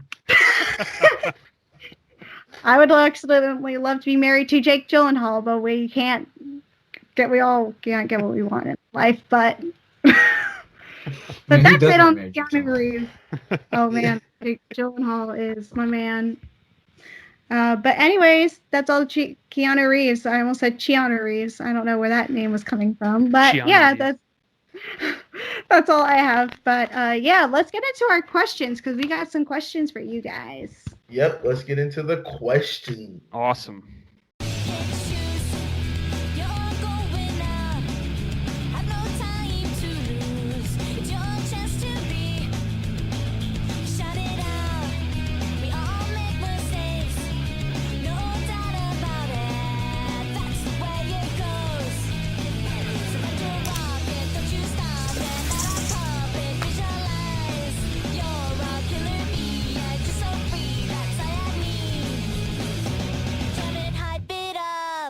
All right, so questions. Do you have any questions for us? You can leave them in our Instagram stories when you say you got questions for the podcast. So we got 2 questions. The first one is from our boy AJ Reacts 2. AJ! He asks, what upcoming Marvel release are you most excited for? Oh, Doctor Strange. yeah. I would probably say Doctor Strange and the Multiverse of Madness has the most anticipation, I would say. Only because of WandaVision. I think WandaVision really jacked up the anticipation for Doctor Strange. But other than that, in terms of just projects, I'm really looking forward to seeing how the X-Men are going to be incorporated into the MCU. And I'm also looking forward to, getting some sort of Fantastic Four news, whether it's casting, which hopefully we'll get it in WandaVision, who knows. But looking forward to getting some casting news and stuff like that. For sure. And then also, too, the Eternals, which it was never on my radar, but then Chloe Zhao is like making all this. She's like crushing the award circuit right now for Nomadland, which I still haven't seen yet, and I really want to do. It's fantastic. Go watch it. That's what I heard. I heard it was great, and but apparently I've been hearing that she knocked it out of the park with Eternals. So if after I see Nomadland, I'm sure my excitement for that's probably going to go up. I am not I'm probably the least excited person about Eternals. Like I just don't. Nope, I'm right there with you. But I feel like it's like a Guardians situation. I feel like people. I don't know how jacked the people were for Guardians before that first trailer came out, and then when Guardians ended up as good as it was, now everybody loved the Guardians. I feel like we might be in a similar situation for Eternals. Like it's not on anyone's radar, but then we see that first trailer, and when the movie actually comes out, it might crush. I think because I'm not excited about Angelina Jolie being on board for it. I think that's one of the issues. Because I feel like she's such a hit or miss actress for me.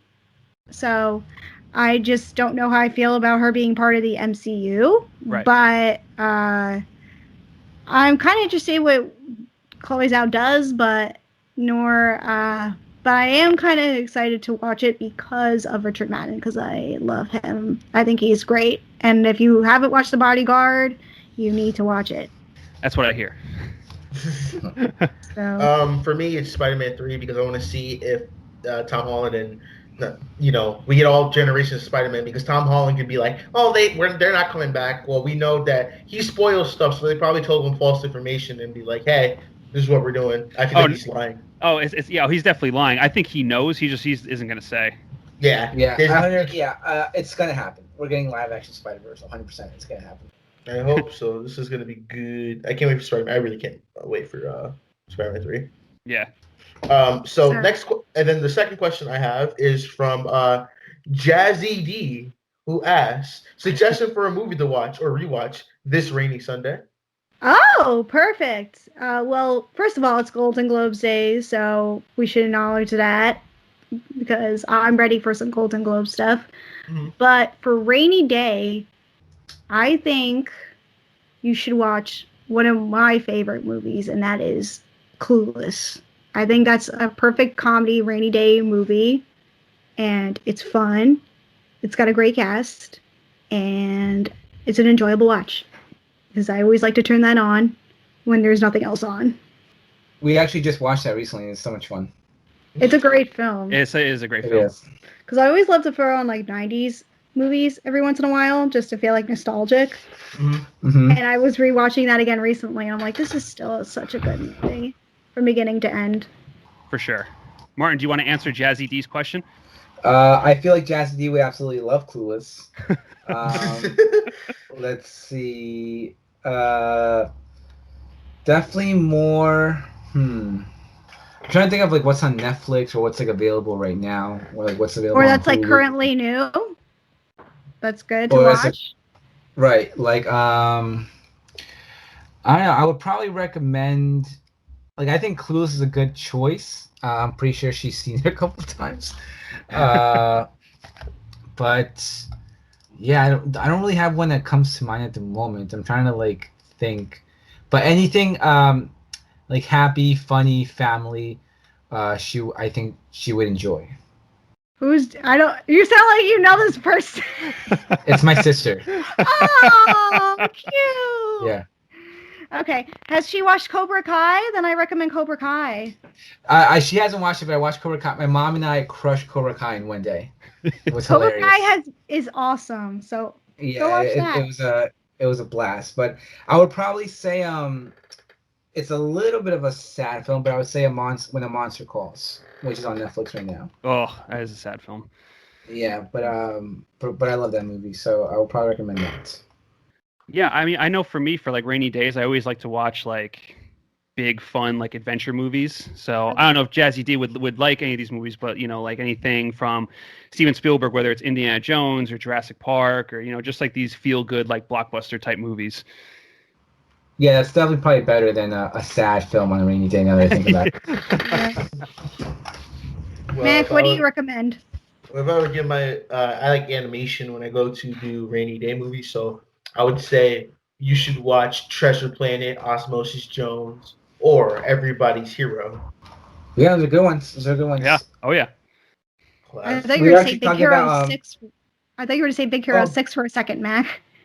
Big Hero 6 is great. Big Hero 6. I love Big Hero 6.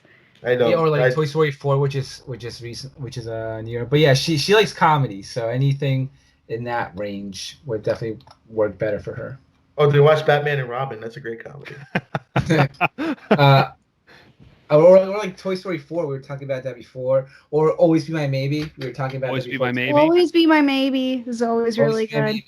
Did you guys see, if you like Always Be My Baby, then you should watch the film with, whatchamacallit? I can't think of her name, but Glenn Powell's in it, and it's got Lucy Liu in it, and Taye Diggs, and it's called Set It Up. Okay. It's a really great comedy, romantic comedy. It's got like the vibes of the 90s comedy, where two people, perfect for each other, dating the wrong people, want to get their bosses together so that they can get out of some work or like, potentially gain like a position that they want. So they try, each character tries to put their bosses together, and it's just, cahoots and fun. Nice. Cool. Definitely Awesome. check it out. So I think that does it all for the questions, unless Kristin has any. Yeah, look, I'm gonna ask you guys a question. Okay. So I'm not sure if because I've been a little behind on my podcasting, but I don't know. Did you guys release your top 20 or top 10 films of 2020? And if so, which one was your favorite, and which one is your least favorite of 2020? We actually haven't done an episode on that yet. I think we're probably going to do it right before the Oscars, just because there's still movies I think we want to see that came out in 2020 that are probably going to end up getting nominated. So that's probably when we'll discuss it, do like an Oscar preview and kind of give what our favorites are. But favorite for 2020, I don't know. Martin, what was yours? I liked Sputnik a lot. I thought Sputnik was great. Yeah. I loved what's it called? Vast of Night on Amazon Prime. Oh yeah, that was great. Yeah. Let's see. Where are some other good ones? Well, I know. Kirsten, we talked about this. Palm Springs. I loved Palm Springs so much. Springs, fun. The Way Back. I don't think it'll take home the Golden Globe tonight, but I wish it did. But yeah, so good though. In terms of worst films, probably New Mutants or The Old Guard. I haven't seen both of those movies were Mutants. Everybody, I feel like heard one person say that they liked it. Everybody else said that they didn't. They got paid to say that. It's not great. Not great. No. It's a fun ride. Let's see. Is there anything else that you guys are really looking forward to in 2021? Or what's the best film that you've seen so far that's been released over the last 2 months? And the worst film? Because we've had a couple of releases like on demand, especially with February, because I realized I was watching a lot of new movies that should have came out last year be released in February. Yeah, I would say the best that I think I've seen so far is probably Judas and the Black Messiah. Yeah. Okay. Yeah. Yeah, and then It's a very good film. In terms of worst, I don't know. I mean, I don't think I've seen anything yet that's been like outwardly that bad where I'm like, oh, this sucks. Right. Me neither. And as far as to what I'm looking forward to the most, definitely Dune. That's probably my Dune most. is my huge thing. Yeah. Yep. Either Dune or the Suicide Squad are my like top movies. Yeah. What about you, Mac? What's been your favorite and your worst favorite so far? Like Nick said, Judas and the Black Messiah is my favorite, and I don't know, nothing's been really make me want to like punch my TV out, saying why did I waste my time watching this? Tom and But Jerry. I am. Nah, like that's the thing.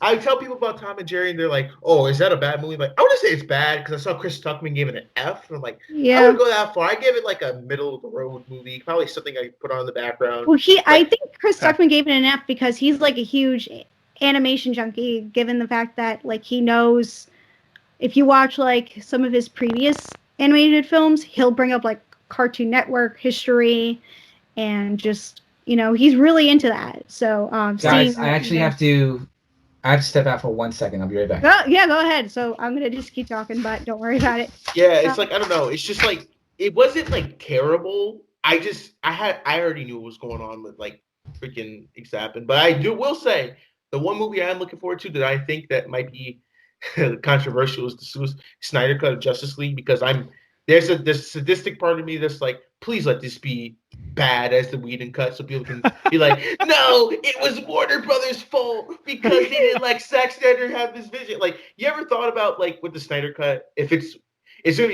4 hours and it's worse than the Whedon cut, and people will be like, damn, we've been pushing this for about 4 years now. This is actually bad. This is literally yeah. Well, you know what's funny too is that, like I'm one of the few people I think that you'll talk to that actually likes Man of Steel, that likes the ultimate cut of BVS, and is very excited for the Snyder cut. I think the trailer for the Snyder cut, even though it's literally just a bunch of shots with epic music, it's more enjoyable than the Whedon cut. So if the 4 hour movie's bad, then that's a huge blow. That's gonna be a kick in the balls. I haven't seen the Justice League movie yet. You don't watch that. Just watch the Snyder cut. It's pretty bad. Yeah. Yeah. But it is 4 hours, and it's like this is really long, but I don't know, man. I feel like Snyder's the type of guy he's definitely a style over substance, but I've always dug his style. I don't like all of his movies, but I like the dude. I think I've seen him in interviews. He seems like he's pretty genuine dude. He loves what he does. So I hope I hope it's successful for him. You know what I mean? Out of anything, Do you think that this might be his make or break movie because he's been on like kind of the fringe in the past few years? They're like, okay, this is your movie. This is going to be like your vision because what happened, everything. So this is going to be your chance. You know what's funny is I think that this is a movie that when it comes out, and that if it has the same response as BVS, where it's like in the 20s on Rotten Tomatoes and stuff, I don't think it's going to hurt him, because this is a really like a no lose kind of situation. It comes out, no one's really expecting it to be good, so if it's bad, everyone's going to be like, well, I told you so, and it's like everyone's just going to go on with their day. But if it's good, that's going to be a surprise to people. But then he's with Netflix now. He's got Army of the Dead coming out, which I might be more excited for him, just because he's going back to his Dawn of the Dead roots a little bit. Yeah, totally. And he's getting away from superheroes, and I like him when he's kind of in his own. I feel like he's more he's more comfortable doing that kind of stuff. So with Army of the Dead, I think I'm a little bit more excited just to see what he can do outside of superhero stuff. So, and they're doing a whole like franchise over there. They got like prequel movies coming out in an animated series for Army of the Dead. So it looks pretty good. When I watched that trailer, I was wildly impressed. I was with that little teaser, it looks like fun mayhem. So I'm excited. So hopefully that's also another successful thing for him. And yeah, we'll see. But I have a lot of optimism for the Snyder Cut. Let's just say that. I have some hope. I feel like now the more I think about it, the more actually excited I am. But to check it out and even watch the original and then just compare the two and just be like, all right, this one is actually better. Right. Well, this is what happens when you listen to the filmmaker as opposed to the studio. No, it's very true, and I think part of the fascination of the Snyder Cut is anyone that has seen the original Justice League cut, and then looking at this, like even just on a level of curiosity, I just want to compare and just see like what they reworked, what they changed, all the stuff they cut out. So yeah, we'll see. Well, it was originally supposed to be a 2-part movie for Justice League before when he was doing it, and then they Right. shrunk it to one movie. So maybe Yeah. it's just part 1 and part 2 we're gonna see. Maybe. Yep. No. Actually, in IGN, because there was the IGN Fan Fest on Saturday, and he said that there was originally 2 more planned, but this was his version. Like this was the original. Yeah. So this was the original version for the first film. So he said essentially originally what he intended to do was in essence like the same film, like from his original intention. But yeah, like Zach just likes to make long movies. That's just really what it is. The dude loves making long films. So I'm glad that we're getting the whole 4 hours in its entirety rather than the 2-hour studio mandate, which is bullshit. Like, how are you going to cut down a 4-hour movie to 2 hours? That's ridiculous. Right. You can't do that. Yeah. So, but he also said that it's going to end on a massive cliffhanger, which was supposed to lead into like the rest of like the like other films and stuff. So right. But yeah, I'm really rooting for him. I really am. I really hope it's if the movie's if it's a 4-hour movie and it's a mess, then we're in trouble. Yeah. But I'm hoping that it's like a like a good. I just want it to be a cohesive story. That's all I want, because I think he really struggles with them. Because I think he really struggles with telling cohesive stories only because of his style of editing and that whole notion of like cutting stuff down to a reduced time frame, which then naturally causes the film's pacing to be a little weird and fast and stuff like that. So I'm hoping that it's a cohesive, well structured film, and if it's 4 hours, it should be that. Hopefully. So it should be that. I mean, if you can't tell if you have 4 hours to tell a story, even with 6 major characters, and you can't, then oh boy. But we got problems. Hoping. Yeah, I just don't want it to be like Suicide Squad. That's my worst. No, it's not. I don't think it should. Yeah, I don't think it should, because Suicide Squad, from an editing perspective, was such a mess. Like, you could tell that they just chopped the hell out of that movie. So with this, it's a full 4 hours, even a little bit longer. I think it's 4 hours, 1 minute and 28 seconds is the official run. So, we should get everything, and and like Martin said, hopefully it is cohesive, and yeah. But my thing is like, for when it comes to like the fans and stuff, I think that no matter what, if this ends up for whatever reason sucking, I think that there'll still be something there to take away from, because I think Zach is like visually, he's a really great director, and he directs really great action sequences. So I think no matter what, there'll be something that you can either fast forward to or watch on YouTube. Like, I watched a certain clip on YouTube on replay. Mm-hmm. But yeah, I'm definitely. It's like you were saying, the Suicide Squad and Justice League came out in 2017. That was clearly a studio film. Like, there was so much interference there. It was so shot, chopped up, redone, reworked, redubbed, recolored, just everything. And this is just his creative thing. So like, they literally gave him the keys, and he's doing like whatever he wants, which is wild. Like, it's kind of crazy how much money they're investing into this and how much they're actually letting him do whatever he wants. So we're going to get his vision in all its glory, and hopefully it'll be good. Yeah. And then also too, just from like if you look at like just history of movies being made, nothing like this has ever happened before. No one's ever, you think about the Superman, like the Richard Donner cut. Yeah, exactly. No one's ever had the chance to go back to their movie and do it the way they wanted to do it. Like, this is unheard of. So even just on that basis alone has interest for people to want to watch it. You can kind of see that recently, because there was that whole thing that that just came out with The Godfather. Francis Ford Coppola just re-edited the last Godfather film. So yes, and apparently it's better. Yeah, apparently. I have yet to see it, but we were talking about this with the previous guest of ours. Shout out to Jackie, but Kay Cooper. But yeah, this is a whole new test, and I'm kind of excited to see what's in store for like filmmakers like Zack Snyder, if they can. This gives the idea to push like the idea of like studios of not getting involved and just saying, okay, we'll give you the money and do whatever you want, So right. I mean, yeah. At the end of the day, it's all a business, and from the looks of it, not to get too off topic, but it still seems like DC's got some problems they need to work out. So who knows what the future holds for because the thing is that they let James Gunn do that. So hopefully they are with Suicide Squad, right. So hopefully they are sort of learning. yeah, hopefully they're learning. I mean, we'll see. And we don't know if if Zack Snyder's movie comes out and it's great, it could possibly start discussions about possibly moving some characters forward. Who knows? Or possibly getting Zack involved again. Like who knows? But it's that's just a wait and tell situation. But for now, looking forward to it and like really excited to get more Batfleck and get more of these characters. Yeah, totally. And it's coming out soon, like really soon. Very soon. March 18th. Mm-hmm. Yeah. So, yeah. On a side note, anything else that they should watch recently besides WandaVision? Because I know you guys have been, like you said, you've been recapping it. What else have you guys been watching? Well, we just finished The Boys finally. It took us forever to finish Wow. season 2. Not in the fact that we didn't like it, but it just like, we start a series and then things happen. Yeah, shit of gets course. in the way, but we finally finished that, and that was fantastic. Obviously, season 3 is now filming, so that was a great series. I loved the second season. So Yeah, it was good. great. It was awesome. It was 10 times better than the first season, I think. Yeah, I feel like it just amplified everything that made the first season great. Yeah. And then, Mac, what have you been watching? Anything good on TV? Because I know we were talking. I don't No? watch TV. Yeah, that's right. All right. But other than that, I guess that's it then.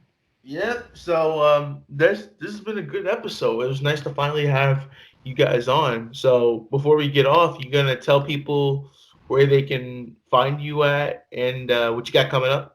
Yeah, so we're the F and Nerds podcast. You can find us on Twitter, Instagram, Spotify, Apple Podcasts, YouTube, and yeah, I think that's everywhere we're at currently.